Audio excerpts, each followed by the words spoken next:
বয়স বা এজ অনেক বাড়বে, কিন্তু সহজে বুড়ো হবেন না। তারুণ্যের লাবণ্যতা থাকবে। যে সমস্ত খাবারগুলা খেলে সেই সমস্ত খাবারগুলা খান। যেমন কাঁচা লবণ কম খাবেন। কাঁচা লবণ কম খাবেন। তরকারিতে পরিমাণ মতো যেটুকু প্রয়োজন সেইটুকু লবণ খাবেন। প্রতিদিন একটা অথবা দুটো সিদ্ধ ডিম খান, আর সাথে পারলে কলা খান। খাসির মাংস বেশি খাবেন না। মাসে দুদিন, দুই একদিন খাবেন, তাও 2 থেকে 3 পিস।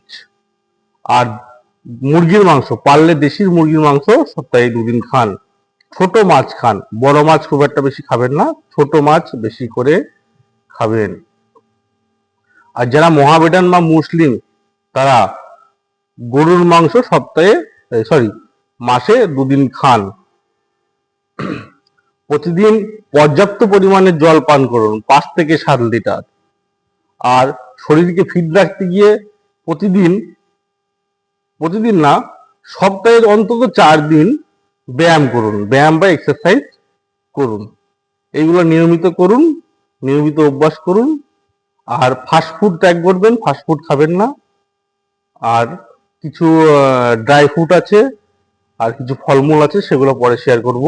এই সমস্ত খাবারগুলো যদি মেনটেন করেন, তাহলে অবশ্যই আপনার চেহারার লাবণ্যতা থাকবে। বয়সের প্রভাব পড়বে, সেটা খুব দেরিতে বা লেটে পড়বে। খাবার মেনটেন করুন, দীর্ঘদিন ইয়াং থাকবেন, রোগ প্রতিরোধ ক্ষমতা বেশি থাকবে। আর পারলে প্রতিদিন পরিশ্রমের ব্যায়াম বা এক্সারসাইজ করুন, যতটা পারা যায় পরিশ্রম করুন।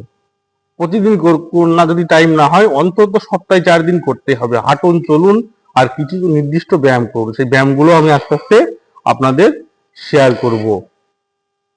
নমস্কার।